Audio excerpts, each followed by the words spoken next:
It's my pleasure to be with you today. My name is Veronika Movchan, as you said, and I am Academic Director of the Institute for Economic Research and Policy Consulting.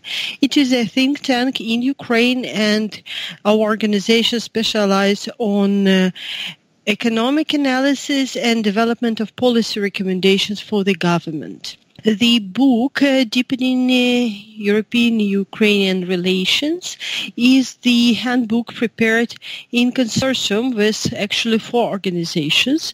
The leader of consortium is CEPS, Center for European Policy Studies, a think tank in Brussels. And we have the Ukrainian team, which I represent, and we have also a Georgian and Moldovan team.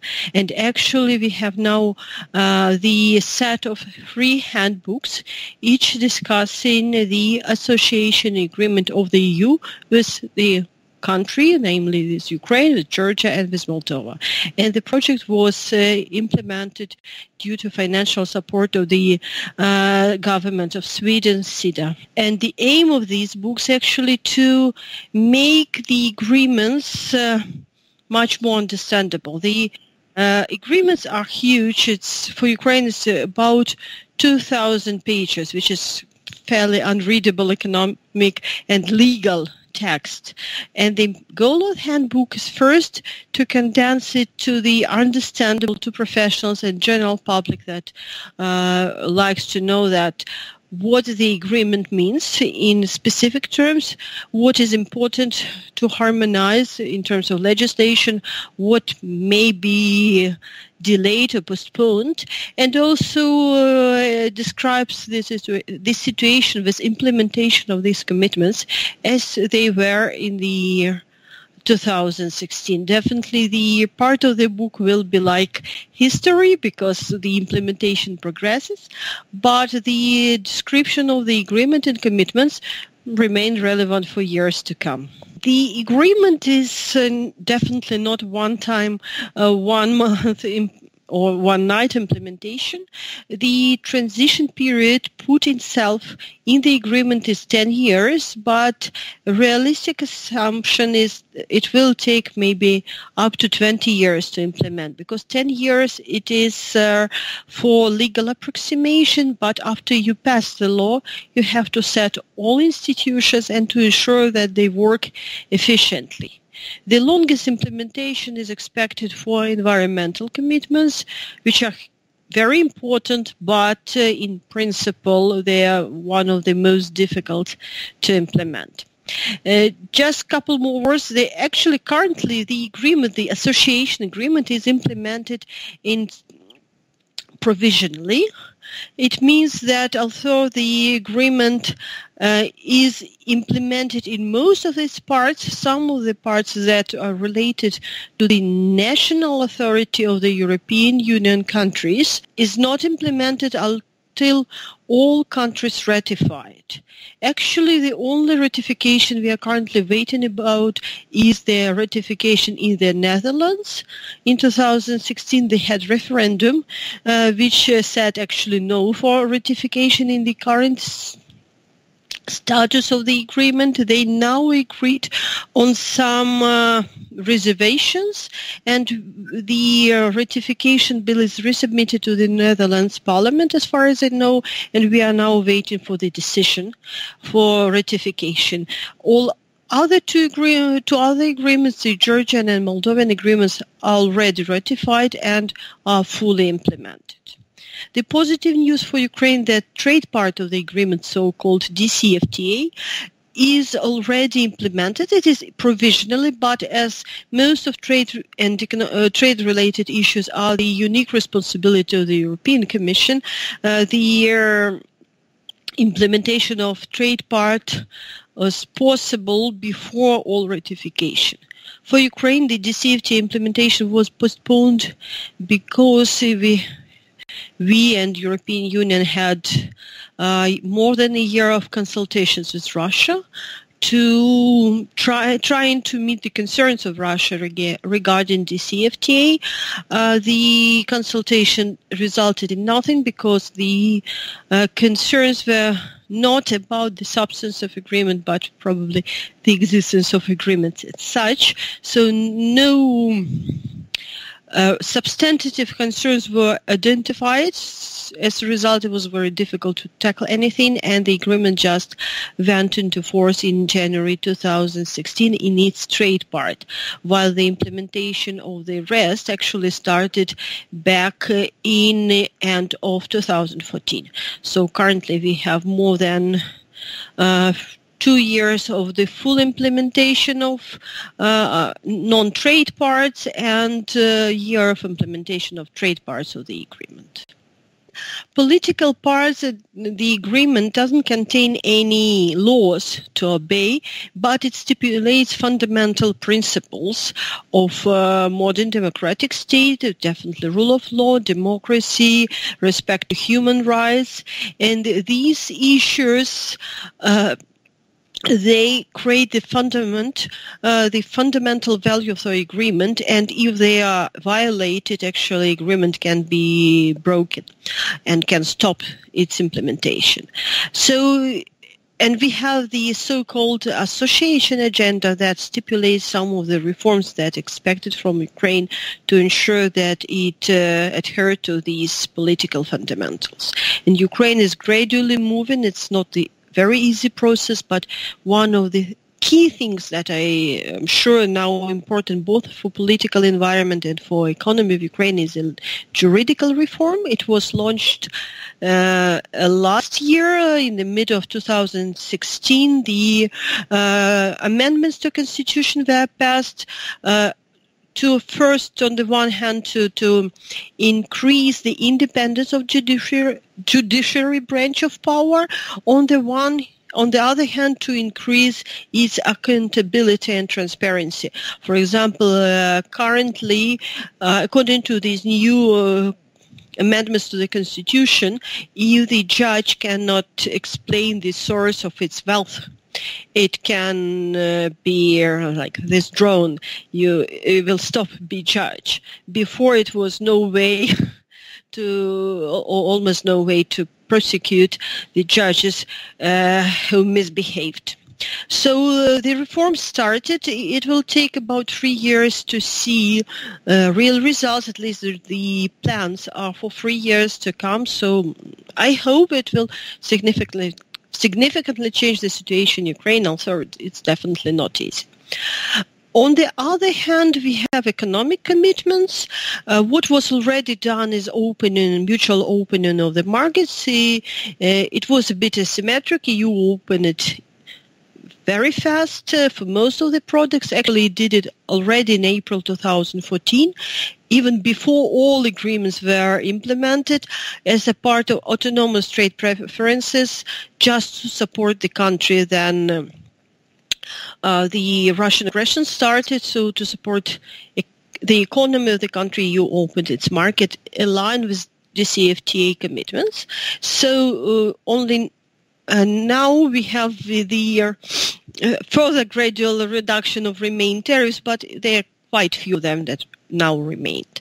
And Ukraine in 2016 started to open its market, not as fast as the EU, but also significantly. About 70% of tariff rates were removed last year, and now we are waiting for next 7 years for zeros for most of the products. Ukraine will keep non-zero tariffs for some agricultural products, and the EU will have so-called tariff rate quotas, that is also partial liberalization, zero tariffs within quotas, and usual tariffs outside for selected agricultural products. So both parties actually ready to protect some of its agriculture, and there are now discussions for maybe further liberalization, because agricultural and food sector are very strong in Ukraine and developing very aggressively, and definitely they are interested in much better access to the EU market for products that remained covered by these TRQs. But the challenge in economic part is definitely the harmonization of legislation, its standards. It's the idea to have dynamically equivalent or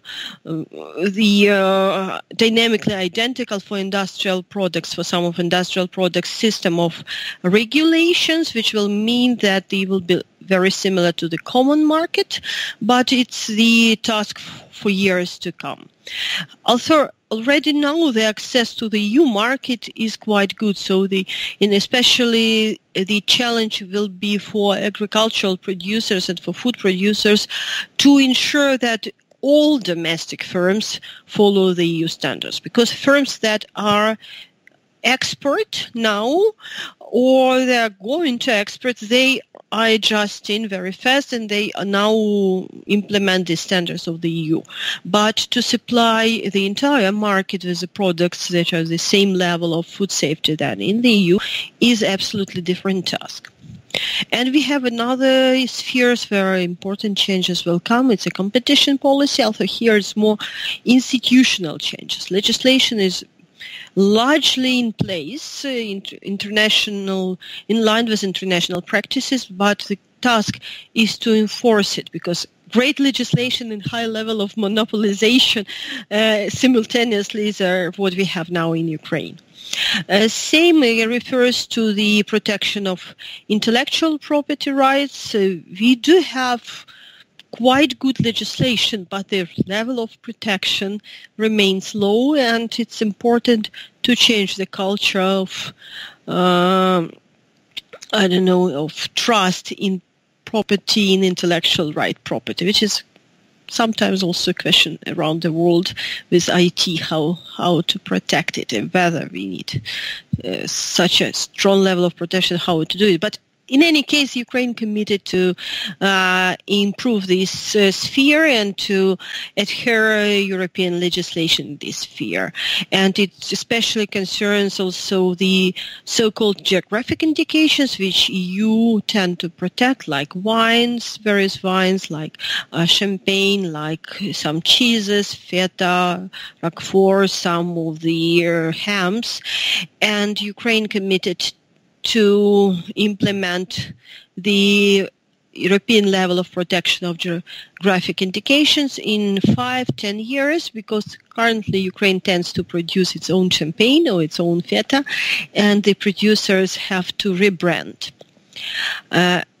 What else? We have a lot of sectoral also commitments. It's cooperation and harmonization related to energy policy, to transport policy, to agricultural issues, environment, as I said. It's a huge number of different legislation to implement, and definitely the capacity of the government and the parliament to implement everything without delays, I would say, is low. So it's important to prioritize what is the most important changes to take first, and then gradually move further on further details. The calculations that my institute did, and generally most of the calculations did by independent researchers around the world, in part of Russia, they show that the agreement should have positive impact. The smallest but quickest is a positive impact due to elimination of tariffs, but taking into account that the level of tariffs was not huge, the impact is also small. For example, Ukrainian average tariff around for all countries in the WTO that have no preferential trade with Ukraine, the average tariff is 4%. It's absolutely clear that it's not the game changer. What is more important is the elimination of non-tariff barriers, the reform of customs services, which I didn't mention yet. It is the issue of trade facilitation, that automatic uses of customs procedure, a lot of electronic documentation, single windows, same classifications, etc., to ensure that the border is not a physical barrier, because the estimates can count that 10 or more % of costs come from these border controls. It's not the tariff, that's tax, but it's just the losses of time and energy to fulfill all controls. This will be simplified, which is very important. And also, as I said, harmonization of standards will also help to smooth trade. Plus, actually, these trade facilitation issues will benefit Ukraine not only in trade with European Union. We have other benefits in trade with other countries, because everybody has to cross the border if they want to trade. And also harmonization of standards is important, because a lot of countries around the world recognize European standards as providing high level of safety, food safety or industrial product safety, and it means that the entering this market will give positive gains. It's related to trade gains that can be measured, and according to the estimates done by the Institute for Economic Research and Policy Consulting, which I represent, it's CGE calculations, computable general equilibrium calculations, the long-term gains from this removal of administrative barriers and non-tariff barriers can be about 12% of GDP. In addition to the current trajectory, it's without technological changes, without changes in business environment, without additional external investments. But what Ukraine actually expects is much faster growth due to changes in the business climate, making it much more predictable, establishment of rule of law that makes the country much more attractive for investors, domestic or especially foreign, which would bring modernization to the economy and will jumpstart the growth to much higher level. Because according to the current estimates, after almost 4 years of decline and very deep decline 2 years ago, in 2016 we had 2% growth in real GDP, which is good, but actually way too low for Ukraine. Ukraine needs much faster growth given the deepness of the previous shocks, and actually they need to progress. So I hope that these, I estimate, or my analysis shows that the changes in the business climate can at least double or triple growth rates. That can be very positive sign for the economy. Although it's a combination of so many factors. The association agreement is a great positive stimulus, but we have negative stimulus like war. We have external prices. We have external situation. If, for example, we are ready to trade, but nobody ready to buy because the world is getting much more protectionist, it's also a problem. So it's the association agreement is the positive sign macroeconomically, but it will be definitely affected in different ways, and we'll see what will be the eventual result. I just wanted to say that also it's important to understand that the changes will be unequal between sectors and also unequal between households, because these sectors which are expected to gain the most from trade liberalization is agriculture, is food industry, is the light industry, which are very highly protected in the European Union. De facto. Light textile, sorry. It's it's a bad translation. So it is these sectors that are more consumer-oriented that European Union has high tariff barriers and also food safety barriers here. The rest didn't get such a trade impetus, but they will benefit from the business environment changes and investment changes. And we'll see how it develops. Currently, the two fastest growing products to the exports to the EU is the sunflower oil, which is,